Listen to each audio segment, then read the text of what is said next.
welcome back to another installment of Three Old Friends and Music Never Ends. It's our it seems like it's about regularly weekly now at this point, where we get together as old friends.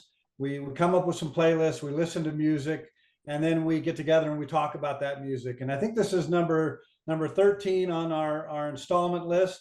And it was my turn to pick the theme. So I chose something called On the Road, and we figured we would pick songs about being on the road, traveling, that kind of thing.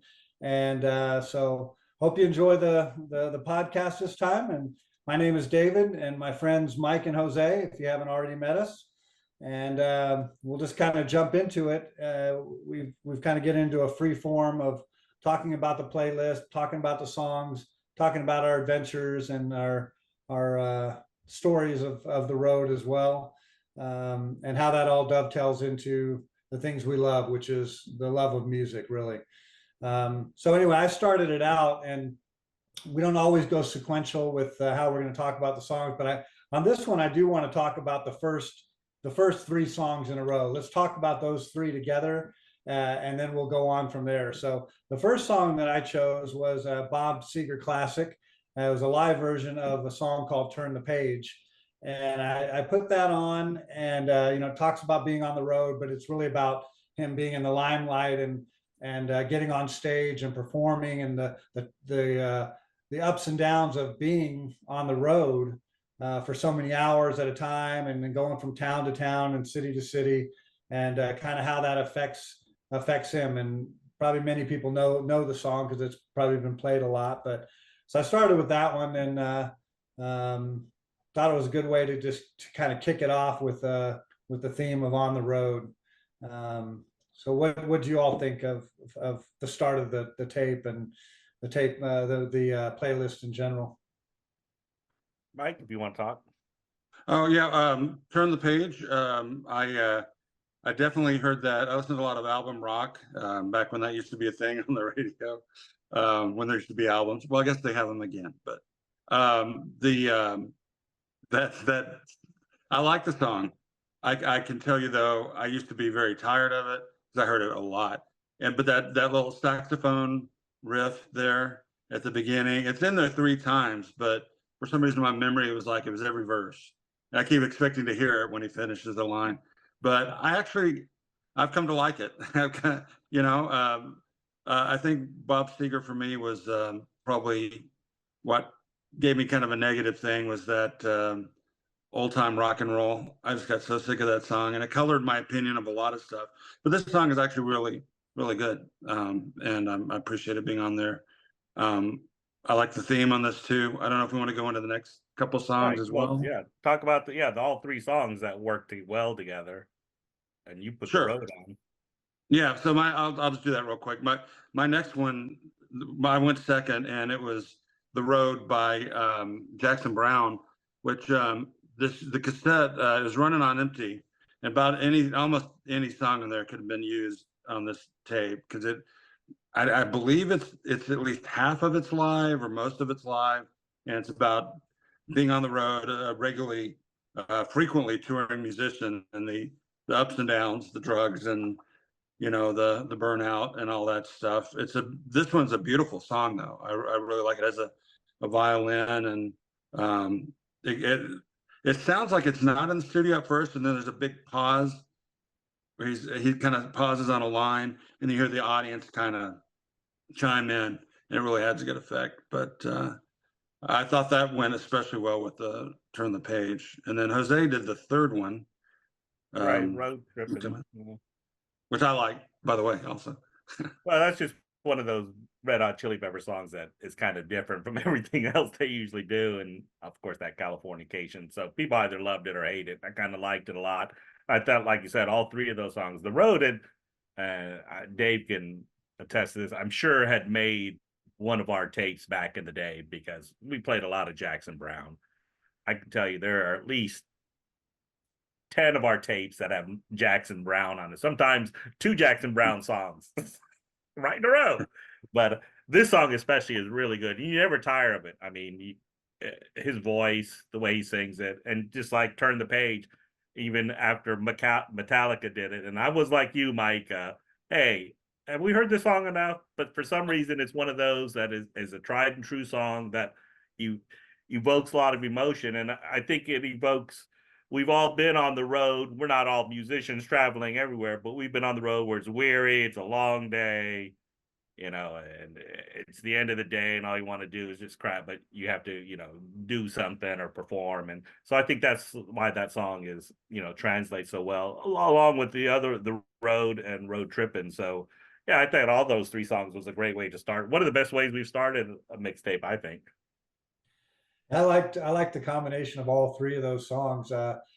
Speaking of the road, right after I had turned the page, when we were putting on the songs, you said, "Well, I'm going to put on something from Running on Empty for Jackson Browne." And the first thing I thought of, they have another song on there called "The Loadout" and "Stay," which talks about the roadies and all them breaking down the stuff. But it really talks about being in the buses driving cross country and doing that, and the life of being on the road. But then I'd forgotten about this song, "The Road," and it does the same thing, but in a different way. He talks about all the trips and the stops along the road, along the way, all the cities he visits, and even the people. And he mentions kind of the girls or the groupies, right? That he comes in contact with, and they don't even remember him. They might acknowledge him, but they don't even really remember his work and what he does. And they all start to look the same from town to town, kind of thing. So I thought that was really good. I hadn't heard that song in a number of years, so it brought back a lot of memories for me. And then the Red Hot Chili Peppers "Road Trip." That was one that I was thinking about putting on as well. So I like, especially at the beginning of that song, because it talks about something about like, well, I'm going to go on the road with my two buddies, right?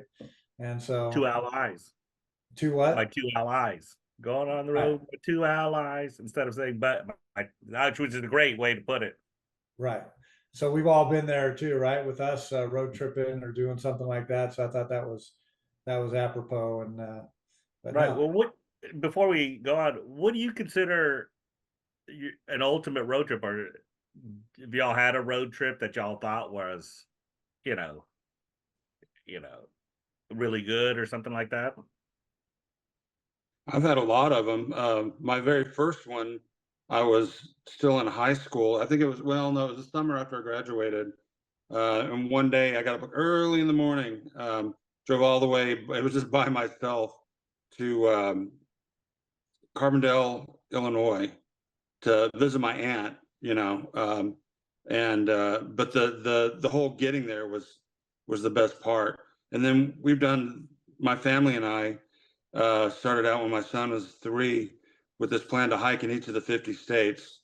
And we made it up to 25 of them before the kids kind of they found other interests. But there's so many great memories on those. I did ones with friends. I mean, even going to see Crosby, Stills and Nash with you guys, just between Austin and Dallas was a blast. We were crammed into that car. I think it maybe didn't have air conditioning. I don't remember exactly. I remember being hot. Well, we rented it, but I think there was a lot of other factors that made that car a little warm. Yeah, that is true. Maybe we don't need to talk about.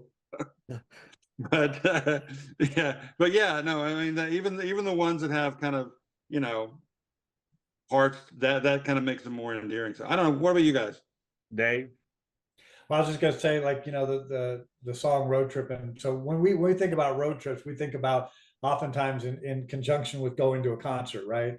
That seems to be our go-to when we've done that. And we've had some good experience, and we've had some not so good experiences with that. But you're right, the journey and the trip is almost as memorable and fun as the actual getting there and the destination and the concert. Some cases can't remember much about the concert, but we remember we remember the road trip, or we remember where we ate afterwards, or something like that. So yeah. Now, road tripping with your family, as Mike said, is a little different than when it was back in the day for us. But we still listen to music with my family. We would go and we would kind of do a similar kind of thing. Each person gets a turn or gets some time to pick their songs. But I found that in the generation that we're in, my kids are so impatient, and they do bite-sized information so much that they put on a song, and literally within 45 seconds to a minute, they're changing the song. They've heard enough of it. And I'm like, wait, I want to hear the whole song. I want to hear the bridge and the chorus and the ending and so we had to make a rule in our family. If you put the song on, we're going to listen to it to the end. So none of this changing songs kind of thing. So anyway, Well, That a good long rule. time That's I a good kind of, rule. it is. My personal rule is whoever's driving gets to make the ultimate decisions on the radio, and I'm almost always the driver. So, but I'm I tried that. I'm a kind dictator. I allow others from time to time to put on music. That I tried that, and that worked for a while, and then they got older, and then I had to kind of go, okay, I'll give you a little bit of time. But and then the other thing I found out too is we're like on a trip like for 10 hours or something like that. Their musical limitations were so limited that after about 3 or 4 hours, they're putting this a same song on again that we heard 2 hours ago. And I'm like, come on, you gotta have more than that. You can't do that. No, oh, come on. Please. Yeah, I just made that 20-hour journey from Ohio to Texas. And I would say, because it's so much, I would say about 80% or 70% was music. Now, I'm fortunate that my son listens to the same thing I do, so it never makes a difference. But another was listening to baseball games. I think we listened to 3 different ones in the 20 years, the games. But yeah, but music is really what drives it, what drives most road trips, and it has to be good music. And that's when we were doing this list, I thought, would I listen to these songs traveling? And I'm like, oh yeah, sure, it's a good tape, mixtape to listen to. We'll get to yours, Mike. A good tape to listen to to keep the time flowing there, and keeps you going. So, and and then we get into our prog section, right, huh, Dave? What's that?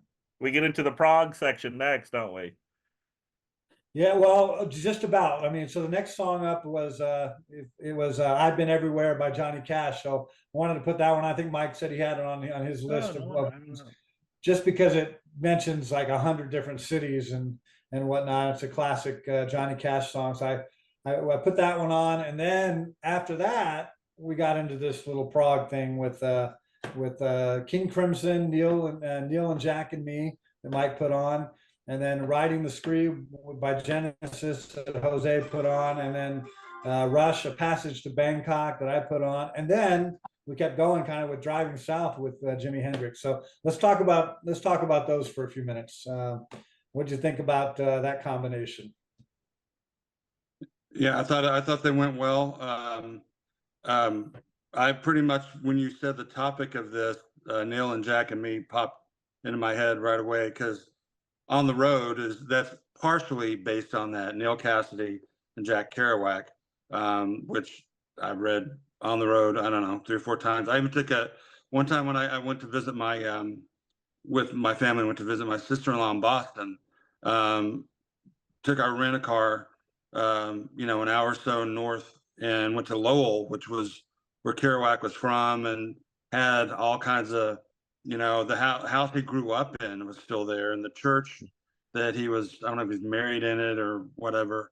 And then even the bar, he didn't die there. He died in Florida, I believe, but he kind of drank himself to death, and he started it there and found that bar. But anyway, that's yeah. I mean, this song is the whole thing about On the Road. As like a 21-year-old, when I read it, it's like, this is great. It's like, let's just go. It's all about going and no sleep and caffeine, and in their case, lots of speed probably. There's the dream. Yep. And so that was my really favorite book. yeah, I love that book. And so I really wanted to get that in there. But it also, the other half of the road, kind of going back to Turn the Page and all those, it's like, it takes a toll, and that type of lifestyle ended up killing him. And then in this song, it's half of it is also about being on the road as this band, King Crimson. Adrian Belew, he's kind of talking about, it's kind of vague about it, but it really is about them doing this too. And so I really thought that was a good way to start. We have another couple of songs that kind of touch on this later, but yeah. They mentioned And then just 52 Studebaker or something in that song. I forget what year, but yeah, they drove Studebaker, right? Right. Well, Neil Cassidy would be Starlight. driving it. It's the famous. He would drive like a maniac, but always was in control, no matter what kind of car, what kind of transportation. So, which brings me. Why didn't they name it Dean Moriarty and Sal Paradise and me? Because that's their names in the book, but he does it Neil Giacomini. Because I think it's because they had the books, but I mean, Neil and Giacomini, why wouldn't they name it Dean Moriarty and Sal Paradise? I don't know. It was the book was so closely. The stories were almost biographical, Oh yeah, autobiographical. So he changed the names, but I don't know. That's Adrian Belew. No, but first of all, I think they should give some royalties to the Talking Heads at some point, because man, that song is. If you would stuck David Byrne in that role singing that song, it would work the same as a Talking Head song. That's how I see that. That's how I mean, it is so close to a Talking Head song that. Well, and they. Oh, go ahead. No, go ahead. I was going to say, we're just and on that what you just said. There was a lot of crossover between those bands. Anyway, I think Robert Fripp did some stuff with the Talking Heads, but Adrian Belew definitely did stuff. He toured with them, and he was on some of their recordings, and so yeah, there's definitely crossover in styles there. Right, you can hear it, and that's why I went kind of with the old other Genesis or the progressive, riding the scree. That kind of sounds like it. Now that's not really a journey per se, and if you listen to Lamb Lies, I don't know, have we heard about Lamb Lies yet? Do I beat that into the ground? But that's part of Lamb Lies, riding the scree, and then of course Dave went with the Passage to Bangkok, which is a classic Rush. Now, have you all heard Rush play this version, but play it like reggae style? I think in their later years they did that. I saw them one time, but I can't remember. Surely they played it, but I can't remember how they did it. I liked the prog rock upbeat. Those 3 or 4 songs in a row there was the highlight of the playlist, I think, for me. Definitely, I wasn't familiar with the Genesis song, "Riding the Scree," but I liked it. After the Neil, Jack, and me, though, I was thinking with the 52 Studebaker, and they were talking about the car and everything. For some reason, in my mind, and I don't know why Jose, I didn't channel Jose on this. He went into the prog stuff right away, but I was thinking something like Neil Young, "Long May You Run" would have been cool, because he talks about the chrome and the car and and all that kind of stuff after that. I did have a Neil Young song or two, actually 3 or 4, from various different periods of his career on there. And the one that I got closest to putting on was White Line. I think it's off of Ragged Glory or Freedom, one of those records, that time period. And that was, I thought that would really, there was one point in there I thought that would have really fit well, but I went with something else instead. Yeah, there were a couple of Neil Young songs that I thought might go. He has one called, and I wasn't even familiar with, something called "Changing Highways." Yeah. Oh yeah, I've heard it. And then another one that was called "Far From Home" by Neil Young. I thought about that one too. They talked about being on the road and getting back to Nashville, but he was from Canada. Yeah, Thrasher off of Rust Never Sleeps, and there's another one I'm blanking out on from that also. Ride My Llama. Yeah, that was it. That was on my list. When help was on the way. Come on, that's a beautiful song. Well, it's not that I don't remember the song because of the song quality. It's because of 58 years old. He picked up his guitar and played me a traveling song. It would have fit perfect. Yeah. Oh, Last Trip to Tulsa. that was another one I almost put on, but that one is so long, and yeah, it's kind of, I don't know, it's kind of hard to listen to sometimes. All right, so we've talked about these songs. I'm not sure, Mike, if you commented on Riding the Spree or Passage to Bangkok or. Yeah, well, and if I can go back real quick, I just briefly, the I've Been Everywhere by Johnny Cash. Right. I love that song. I think it's, I want to get to the other stuff, but I think it's amazing. That was very late in life, Johnny Cash. He only had a few records after that. And he just like goes through all the city names like really quick, which I thought was really impressive. The after Neil, Jack and Me, Passage to Bangkok was basically a drug tourism, I guess is what you could call it. They're going to all these different places to sample which was I love the song. I love the guitar part especially, the little riff they do. So it's just a fun one to listen to. And then Riding the Spree, I love that record. I mentioned this previously. I think I turned Jose onto it, created a monster. But this is one that's like kind of like the Lamia that you put on before. It's like one of those that I always would listen to but never really paid attention to, except for the instrumental part, at the beginning. And and it's telling because when Jose said, "Okay, I'm gonna put this on next," I'm like, "Oh, an instrumental." He's like, "No, they're singing." And yeah, then and now I'm listening to the singing. And he's like, "Here I go," and all this. I like it. So Evil I thought Knievel, he's got nothing on me. Come on. all right, it's a little They used to cheesy. do that.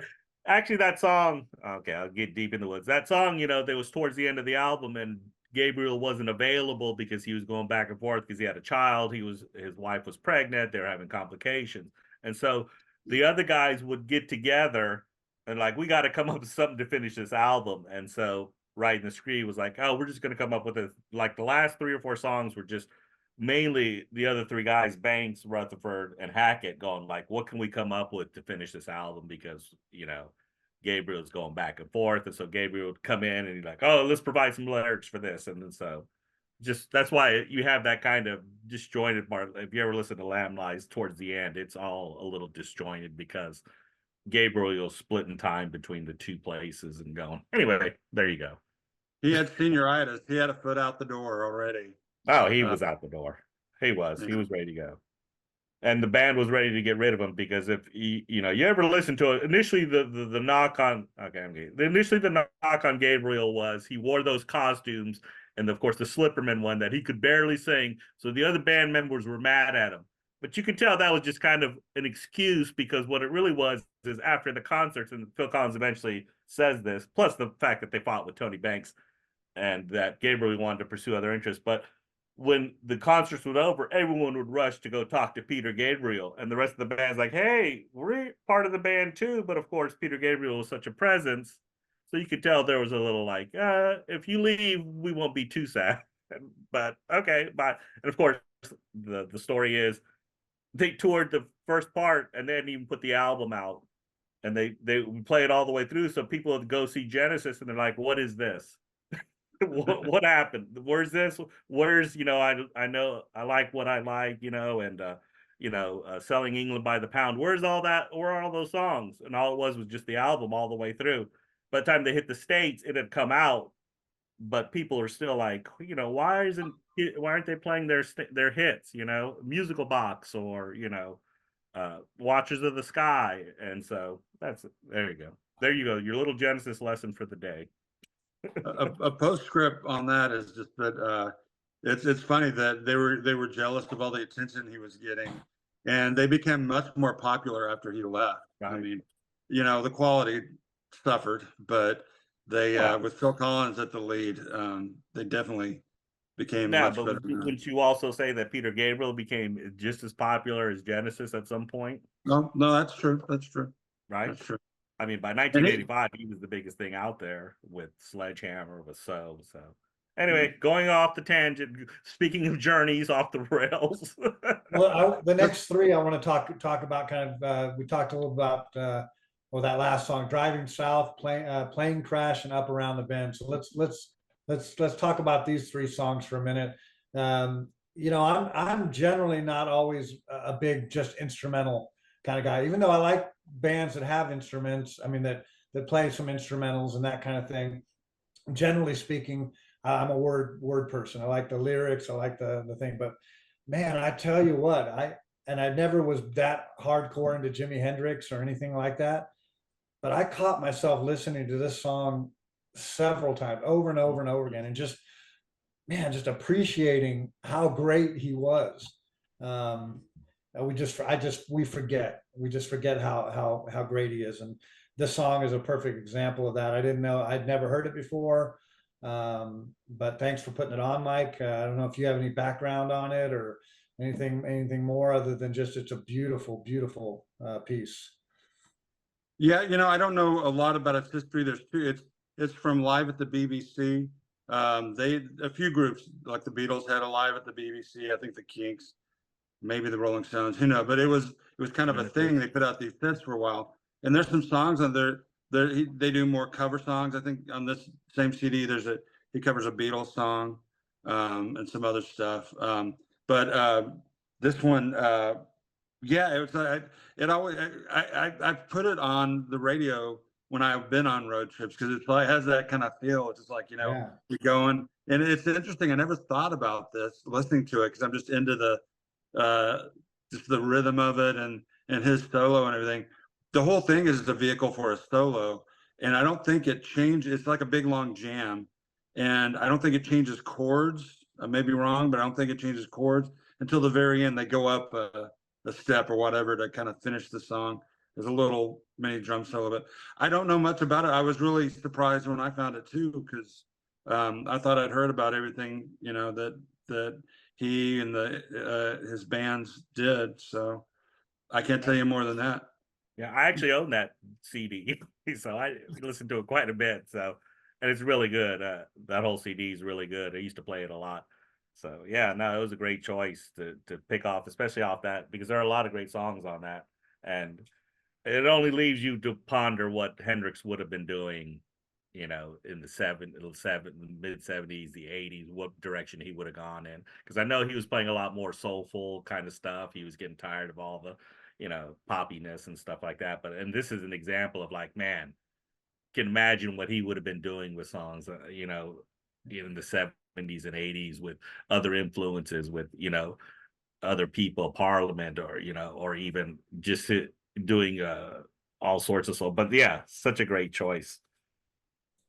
It almost made me think, because again, it had that sound of like, like you're on the road and you're moving, and so I was thinking about the Rush song that I played before that, and I was thinking, man, actually, I could have put Red Barchetta on, and that would have been the same kind of like da da da da, like you're moving down the road, kind of, rocking down the highway, kind of thing. So, but then we get to Plane Crash, and at first I was like, what is this? Because it's just that symphony kind of thing beginning, and but after that it was it's a cool song. I liked it.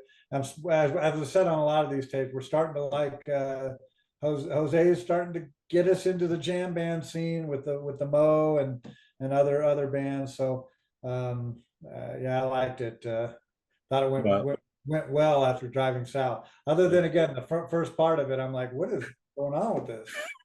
But well, Mike and I talked about Mike this yesterday, full disclosure, and I picked the song because obviously it's a fun song and it's a great song, but I have only heard it 99% of the times live. I'd rarely heard this, if at all, the studio version. So when I picked it, I'm like, well, I can't pick a 20-minute version because that's all this song is a 20-minute version on all their live stuff.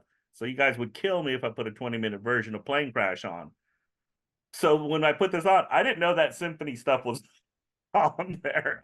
So when it first came on too, I was like, what is this? This isn't my song. And so it's like, is this Klaatu or what is this? Yeah, But, yesterday when we were talking, yes, I must say, step on you there. go for it. Oh yeah, I don't think I gave that. I should have. I listened to it a couple more times. It's like I like the symphony part. It kind of sets up the tension. It's like this guy Is Mo is the band, and I don't know the singer's name, but or if they have more than one singer. They do But, have more than one singer, but yeah. But Um, it's the bass player, Rob Durlack. But okay, but it's about fear of flying basically, and and getting high, getting too high, and play on words there too. But and I can totally relate to that. I much prefer to drive. I mean, if you've got to get somewhere that it's on the other side of an ocean or something, I get it, but I hate flying. People sleep on airplanes. I don't see how they do. The few times I've nodded off, the plane will bump or something, and I wake up in terror. So I don't do good with heights and flying, and so I totally get it. I think it's a good song. I'm seriously, of all the Mo you played so far, it's my favorite, and I've said this, and I was like, oh, I got to check them out. But really, especially after hearing this one, it's like, yeah, I really want to. It's good. It's good stuff.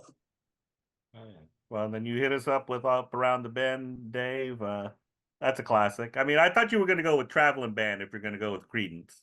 I thought about it. I had those two on there, and I just some reason I like up around the bend a little better. Classic CCR song, but yeah, I don't know what to say about it. It's a short song, but it's got that John Fogerty vocal in it, and you know, feels like you're on the road going up around the bend, and Well, I thought it married well with Plane Crash, and all the three Plane Crash, Driving Style, Plane Crash, all have that guitar element right. to it, and they really flow well together. I mean, like the first three songs, like I said, a lot of flow in this mixtape. That first chord in the up around the bend, you hear it and you know exactly what that is, right?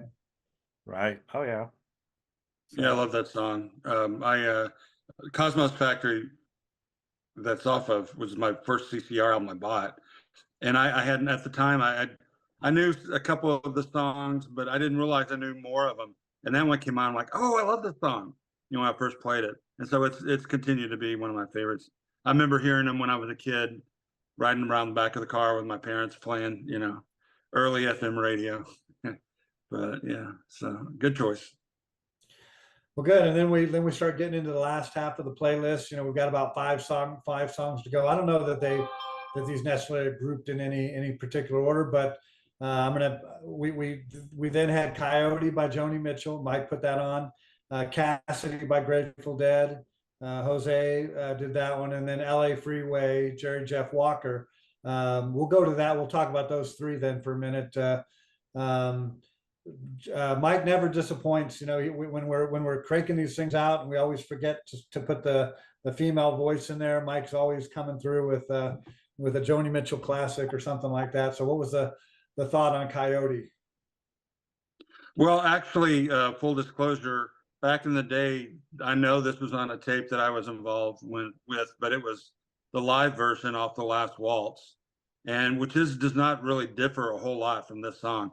But I loved it back then, and then later I got into this record. I don't know if I'm going to Haira. It was she was kind of going a different kind of jazzy kind of direction, and I had already put a song about there's a few songs in there about the road. Coyote is about she's on the road and she meets this guy who I heard somebody suggest was the playwright and actor Sam Shepard, and he's kind of coming on pretty strong, and she's fighting him off. I don't know if they ever. It sounds like maybe they did. They did hook up, but it's a good song. It's about that. I also I put previously on one of these playlists. I put a song from that called Black Crow, which is also that one's even more fits in with especially the first couple of songs. Like I took a car to the airport and or something it's a taxi to the plane, and then from that I went to a train and rent a car or whatever she says. I don't know, but it's all about just how weary she is, and so we put that on previously, and maybe our first one of these playlists. And I had early on, being especially nervous, being on camera, I could not remember the bass player's name on that song, and it bugged me. Jaco Pastorius. Tragic, very good I told Jose I was going to bring this up. A very prodigy bass player, just an amazing guy who kind of was a little out there and got himself killed at a young age, but he really adds to this sound, the whole record. He played on a lot of other people's records that you probably didn't even realize, but you can hear him on this song. So I just wanted to give a shout out to Jocko, who when I tried to remember his name, I almost called him Flaco Jimenez the Oh first my time. God. Different in every way. Well, But to tell you how the inner workings of how these mixtapes work sometimes and how we're on the fly, and I know we're thinking of when Mike put on Coyote, initially my Grateful Dead song was going to be So Many Roads. I mean, it was, but Coyote and Cassidy seemed to fit. For some reason, I thought of the Dead doing it on that Reckoning. It was their acoustic set that they did in Radio City Music Hall. And I thought, man, Coyote, Cassidy go so well together. I was channeling my inner Dave because he's the master trying to find these songs that go together. And so I was like, man, those two songs sound, and it's like I told y'all earlier, it's more of a spiritual journey than a actual journey, but it is inspired by, again, Neil Cassidy, who drove the Merry Prankster bus and was part of the acid test and was a part of that scene, obviously. So they kind of knew him, and obviously Jerry knew him because he was part of the Merry Pranksters. But and so I thought those two songs blended so well together that I forsook all the 15 other Grateful Dead road songs, especially So Many Roads, which I think probably would have fit well because it was one of the last songs that Jerry ever sang. But I thought, well, this is how these tapes work on the fly. I didn't even have it on my list, but it popped into my head.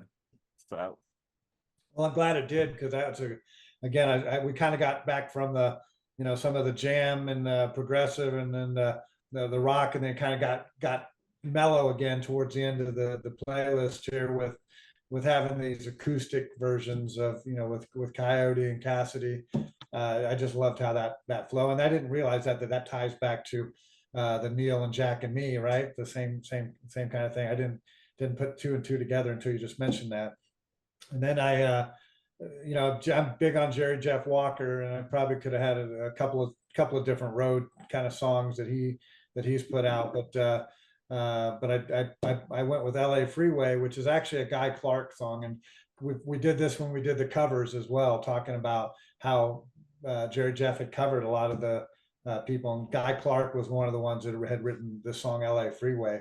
Probably could have gone with the original on this one, but I've always liked the song that by Jerry Jeff Walker, just the story of getting out of L.A. and packing up the dishes, packing up the from the apartment and getting out of there and hitting some back roads and going for land that he hasn't bought yet, but he's stuck on the LA freeway, and I think it's clever. I love the lyrics of it, and it kind of went well, I think, with the other two songs. So hope you all liked the LA freeway. I definitely did. This came when we were you're trying to find a version of it. I don't even know if there is a studio version. I've heard the live version, and that's what you went with here. And it's interesting because when we're talking about the road, it's like some of these songs are about getting there, or just the experience of being on the travel or the troubles along the way. This one's about getting away from somewhere, which I've been there too. I've definitely hightailed it out of some places. Yeah, I definitely like that. I appreciate it. Oh yeah, like you said, Dave, y'all are turning on to the jam bands, but y'all are turning me on to the Jerry Jeff Walkers of the world. And man, like I think in the text earlier, that LA Freeway was one of my initial early, like, man, I really like the song a lot. It's like Mike said, we can all attest to that, attest to being in this situation, stuck in Freeway. So, but man, such a great, I we're at half price yesterday. I'm also so half tempted to go. I need to go greatest hits Jerry Jeff Walker. So yeah. And this song is on that greatest hits, and that's the one. That's the one I think I probably should have played but I didn't realize it was probably a live version as well. So I picked this one. It was just from, like it said, 1972, Madison Square Garden. I'm like, he's playing Madison Square Garden in the early 70s. And so I thought, let's put that on when he has his younger voice, right? As opposed to probably the greatest hits one that had him when he was a little bit older and more seasoned, as you will. And it could have gone with the Grateful Dead's West LA Fade Away song if it would have been right behind it. I used my Grateful Dead card. But there's a West LA Fade Away, which kind of would have fit on there. But no, we followed up with Burma Shanks. Discuss, Mike. Burma Shave. Time to talk about Burma Oh, Shake. Shanks. I'm gonna get shanked. You just lost all credibility there. Anything you say after that, I'll keep my mouth shut.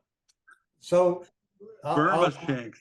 Burma Shake, it's by Tom Waits. Mike has played us a couple of Tom Waits, and he's an acquired taste like Dylan and some of these others, right? You got to get used to his gravelly voice and what he did. And at first, when I heard this, we made a joke about it. I said, "Yeah, I'm going to play it. I'm going to play it right before I go to bed because it's gonna put me to sleep." But then I listened to it 3 or 4 times after that, and I'm telling you, man, I like it. I'm I'm on the bandwagon. I'm not going to bash Tom Waits anymore or Mike for your selection. It has its place, and you're lucky that it's It the does. next to last song, because sometimes those last songs can be like, oh no, I'm not going to listen to that one or whatever. But no, on this one, I'm listening through it. I like the slow pace of it. I like the story of it. It hit me on all fronts. So I'm definitely a Burma Shave fan. Well, just I'll try to keep this brief. I'm a huge Tom Waits fan. You know, some of the stuff is kind of, even for myself, hard to listen to, especially some of the later stuff. But this one has always been one of my favorites. It's not his early stuff, but mid 70s, somewhere in there, I think. And just a little bit, the story of the song is basically, it's this small town, a guy's passing through. He ends up, he and this girl from the town ends up taking off with him, and they're going to Burma Shave, which Burma Shave to me in the song means it's a place you can't really ever get to. Like, this is before my time, mainly. I think I saw a few of them, but Burma Shave was a advertising campaign that went on for years and years, I think through the 50s and the early 60s, of these signs. It'd be like limericks. And every mile or quarter mile, there'd be another one. And so you'd pay attention to them, I've been told, by, you know, what's coming up next? How's this going to end? And so it's like this long, drawn out journey to the end. But in this case, they never get there. And again, I think that's kind of the metaphor he's doing. It's like some people don't complete that trip on the road. They die in a car crash. It's like this sudden jarring thing. Although in this song, it kind of stretches out even the sudden jarring stuff. But I think just a couple of other things that's just him and piano, except for the very end when it's a trumpet, just for a little bit to kind of put an exclamation point on it. And then I think he's really good with words. He's describing the road as what is it? A licorice tattoo, turning gunmetal blue, goes scratch, or I'm not getting exactly right, but across the belly of a dying town, something like that. And it's like, that's some pretty good, I don't know, that's not bad. It's like a short story. But I wanted to put something on that except it wasn't short, has been pointed out by some present. No. I really wanted to put this one on when the topic even came up, because it's like the journey. We talk about all these different ways, but sometimes they end tragically. You know, all your best, plans don't always work out. So, No, like I told you earlier, it's like the Dave says, and I think we're all, because we all are tolerant of each other's music. You know, we all have an open mind about it, that sometimes it does take 2 or 3 listens to really get the gist, to really what's that person going for, what if that music, because I think I'm not talking for y'all, but that's how you think as when you listen to music and you love music. You're like, where's he coming from? What's that coming from? What's that? And this is one of those songs that really, evokes that kind of response. So, yes, is it a long song? Would I put it on for a 10-hour journey somewhere? It's probably not the first or last, or the middle song, like in the 7th hour, because I'd probably just fall asleep at the row, even though I probably wouldn't. But it is a fantastic song, and it does show the true genius of Tom Waits. And Mike touched on it about the lyrics as well. So there's really clever lyrics there, his description of things. So now, I'll have my moments, and like I said, they're not always going to be our favorites or going to be our top 50 top hits, but you appreciate it, and then you appreciate to like it. Sometimes you love it. We've already had songs on all these playlists where like, oh, I can always go back to that song, and I love that song. So, and like I said, I still go back and listen to a number of the playlists just to hear what we've done before, because some of them are so much fun. You're just like, oh, yeah, that's right, I remember that, and we're getting to that point soon where it's like, man, we're already on 13. So. And of course, I think I ended it up with Let Me Lie. I can't go anywhere without playing Fish, right? So, and all I'll say about the song is it's a very rarely played song. You can get a better version if you listen to him do it acoustic. Trey by himself, he does it acoustic. But if you want to see a funny version of it, there's a YouTube video of Kermit the Frog with Miss Piggy, and this is the song, and they mouth this song as they're writing. So if you look on YouTube and you look up "Let Me Lie," the first one that pops up is Kermit and Miss Piggy, and they do about two. And of course, it's Kermit singing, "I'm gonna take my bike out, gonna take my bike." And so, anyway, I love that song. But this isn't Fish, right? This is Trey. It's Trey solo. Now Fish has done it once or twice, but they just don't play it that often. And he sometimes he does acoustic shows by himself, and he'll play the song acoustically, because I've seen his acoustic shows as well. And it's just a fun little ditty. It's a fun little song. Is it my favorite Fish song? No, of course not. But it's a fun Fish song, and like y'all say, yeah, I could have picked 7 other different Fish songs that dealt with being on the road, traveling, that kind of stuff. But I thought this was kind of emblematic. Plus, I think it's a fun little ditty. Yeah, I just real briefly, I like this one a lot. I think it was great to end with this kind of upbeat song, kind of cap everything off. And this is, am I correct? This is like from a kid's perspective, right? Well, I think from his childhood. Yeah, and I think that's great too. We didn't really cover that in other songs. There's not much more. It's one of my favorite songs on here. I'm glad we ended with it. Yeah, I'll have to turn you on to an acoustic version. We could have followed this with Queen's Bicycle, right, or something like that. It's true. Or Bike by Syd Barrett. How about that one? I've got the familiar with that one? Or I guess that's Pink Floyd. Fat Bottom Girls. Fat Bottom Girls. That would do too. Fish covers that Bike song. Fish covers Bike, so the Pink Floyd one too, on occasion. Because do they have a weird instrumental thing afterwards? Like well, he does clocks or whatever. He sucks on the vacuum cleaner. Oh, okay. Because it's his little Fish does it. Okay, Fish does a little. Their drummer is sometimes in the middle of the second set they'll start playing "Hold Your Head Up High" by Argent, which is they hate that song, so it's horrible. So anytime you hear that, that means the drummer's going to sing and usually play his vacuum cleaner.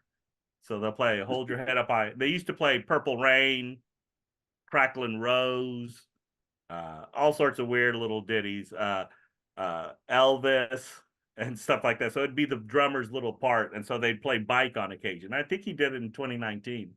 So anyway, little Fish facts. But this song is definitely one of the Fish songs that they rarely play. Well, overall, I think my impression it was a great playlist. I had a lot of fun making it with you guys, and I've had even more fun the last week just listening to it over and over and over again, and enjoying the songs and the way they flow. This will go down as a classic as always. So We appreciate that. Hopefully people are out there not only just listening to our podcast, but then saying, "Oh, what's this playlist you're talking about?" And hopefully you can go to Apple Playlists and see the songs and click on it and listen to what we like to listen to. And maybe at some point we'll get to the point where we could have people comment about it or chime in or whatever. But we just love doing it, and I think that's a wrap on it. Unless you guys have any other thoughts or comments before our next one, which will be coming soon.